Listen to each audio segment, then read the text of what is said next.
Vamos a hablar sobre los ruidos cardíacos. Normalmente son dos ruidos separados entre sí por dos silencios. Bien, los ruidos cardíacos son las expresiones sonoras del cierre de las válvulas cardíacas. Su funcionamiento fisiológico siempre es unidireccional, lo cual permite la correcta circulación de la sangre a través del circuito cardiovascular.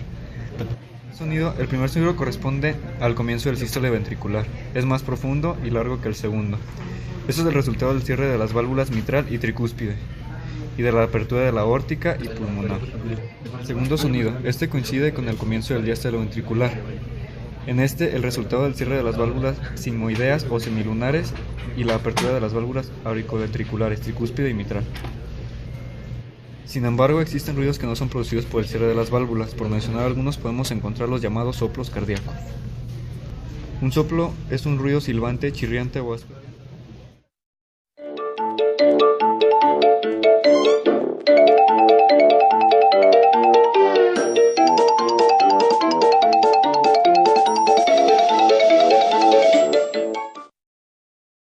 La circulación renal. Primero que nada, la sangre entra en el riñón a través de las arterias renales y pasa a través de varias arteriolas, como lo son las interlobulares, la arcuata, la interlobular y la aferente. Antes de entrar en el glomérulo, después lo abandona por las arteriolas eferentes y entra a los capilares. En la corteza, estos capilares discurren paralelos a túbulos contiguos.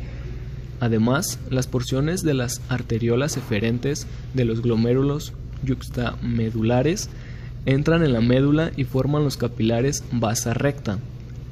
La sangre, finalmente, regresa a la circulación a través de venas similares en nombre y localización a las arterias. Existen varias hormonas que produce el riñón. Una de ellas, por ejemplo, es la aldosterona.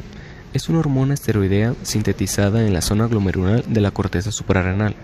Actúa en la conservación del sodio, en la secreción de potasio y en el incremento de la presión sanguínea. Otra de ellas es la renina. Es secretada por el aparato yuxtaglomerular en respuesta a los cambios de presión en las arteriolas aferentes y eferentes. Cuando la presión arterial en la arteriola eferente cae por debajo de la que presenta la arteriola aferente, aumenta la secreción de renina. Por el contrario, si la presión en la arteriola eferente es superior a la aferente, Él es Willem Einthoven, médico holandés. Ganó el Premio Nobel de la Medicina en 1924 por su gran desarrollo con el electrocardiograma. Las derivaciones son ejes de exploración del proceso eléctrico cardíaco. Se dividen en bipolares y derivaciones unipolares. Las bipolares constan de dos electrodos conectados en tres puntos específicos. Esos puntos específicos son el espacio escápulo-humeral izquierdo y derecho y la parte inferior de la pierna. Los tres constan de una parte positiva y una parte negativa correspondientemente. Estas derivaciones tienen que estar en lugares específicos, dado a que con ellas se forma el triángulo de Einthoven. El triángulo de Einthoven consta de todos los ángulos que forman las derivaciones bipolares y que el corazón quede en el centro de este triángulo. También existe la ley de Einthoven, que demuestra que D2 es igual a D1 más D3. Después siguen las derivaciones unipolares.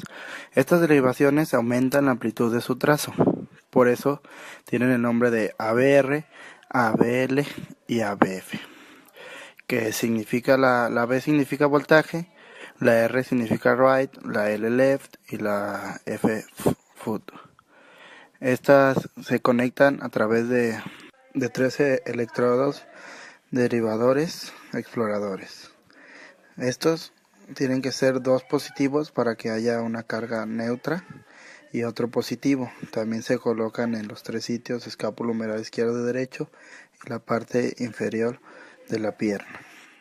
Cada una de estas derivaciones tiene sus grados. La derivación bipolares, la 1 tiene grado 0, la 2 tiene grado más 60 y la 3 tiene más 120 grados. Las unipolares tiene la ABR tiene menos 150, la ABL tiene menos 30 y la ABF tiene más 90.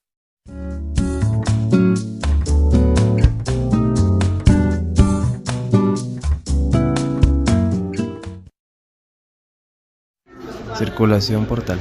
El término circulación portal o hepático se refiere al flujo de sangre venosa desde los órganos gastrointestinales y el vaso al hígado antes de regresar al corazón. La circulación portal no usa el corazón. Esta inicia con la unión de 4 venas y termina en el hígado. La función de la circulación portal es la adquisición de nutrientes. El camino que recorre es desde la vena intestinal y vena estomacal, pasan por la vena porta y así ingresa al hígado, en donde se hace la recolección de nutrientes para terminar en las venas hepáticas y estas pasen todo el fluido a la vena cava posterior para llegar al corazón.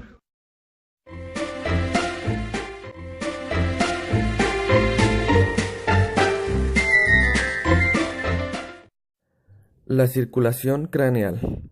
Para entender esta circulación debemos de tener en cuenta que las arterias que irrigan al cerebro son simétricas, es decir, tanto hay una subclavia derecha como hay una subclavia izquierda. Hay una arteria vertebral izquierda como hay una vertebral derecha. Bueno, ahora sabiendo esto, procedo a explicar el proceso de irrigación. La irrigación. La sangre oxigenada sale de la arteria aorta a través de la subclavia. De la subclavia sale una arteria que se inserta en la columna vertebral, la cual es llamada arteria vertebral, ya sea izquierda o derecha, como lo mencioné anteriormente. En esta arteria se va a través de la columna vertebral hasta la porción posterior del cerebro o del encéfalo. La arteria carótida. La arteria carótida sale a través de la arteria aorta en un tronco común llamado la carótida común. Esta arteria se subdivide en 2 secciones, la carótida interna como la carótida externa. La carótida externa se encarga de irrigar las partes que son como la lengua, la cavidad oral, la faringe, la cara y músculos cervicales. En cambio, la carótida interna se encarga de irrigar el cerebro por la parte interna, formando el polígono de Willis. El polígono de Willis es una explicación estructural de las arterias que irrigan al encéfalo por la parte interna.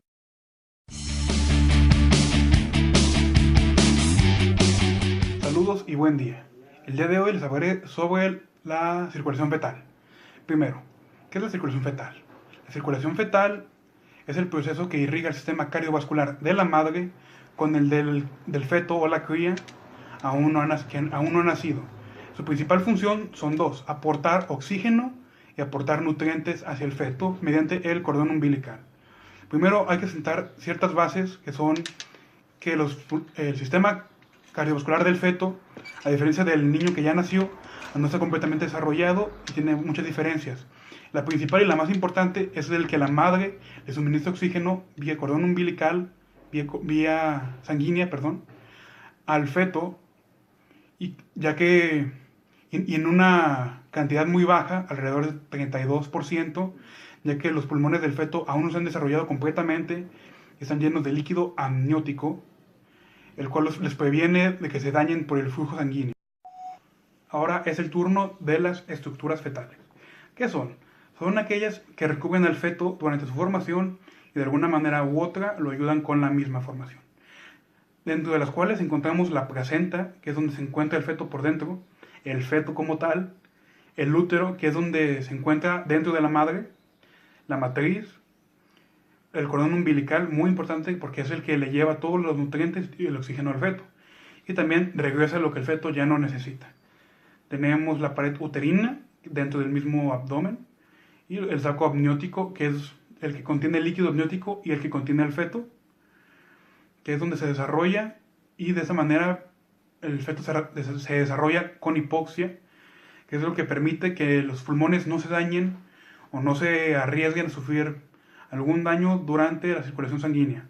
También este proceso establece el patrón de circulación neonatal dentro del feto antes de nacer, para que ya al momento de nacer no requiera de ningún otro cuidado por parte de la madre, del sistema de la madre, del sistema cardiovascular de la madre, para desarrollar y empezar a funcionar por su propia cuenta. Ahora hablaremos sobre los tipos de circulación del feto. Existen 4 en particular dentro de la natalidad del mismo feto: la embrionaria, la fetal, la definitiva y la de transición.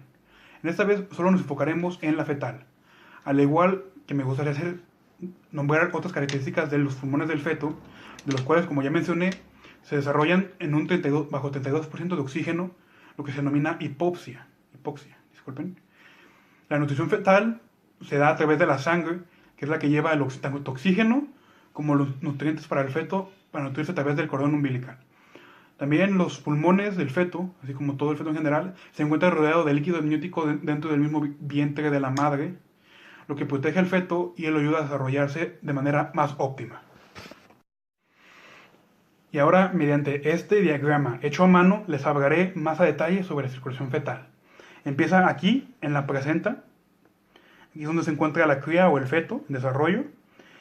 Se inerva mediante la vena o cordón umbilical hacia el corazón de la madre, en la aurícula derecha. Pero antes pasa por aquí, por el hígado, que es la parte donde se va a llenar de nutrientes para el feto. Y eso parece importante para la sangre también porque se llena de oxígeno. Pero llega aquí al ventrículo derecho, donde llega la sangre sucia, o más bien desoxigenada y sin nutrientes. Donde se va a pasar al ventrículo derecho, donde sí se va a oxigenar, pero ya como mencioné antes, no es una oxigenación muy alta, sino un 32%, lo que no es mucho. Pasa por la aorta, que es la que se dedica, bueno, la que conlleva la mayor parte del oxígeno en la sangre. También pasa por el conducto arterioso, que es el que une los pulmones de la madre, siempre de la madre, ya que todo este proceso es dentro del organismo cardiovascular de la madre, porque es ella la que se encarga de llevarle todos los nutrientes, todo el oxígeno necesario al feto.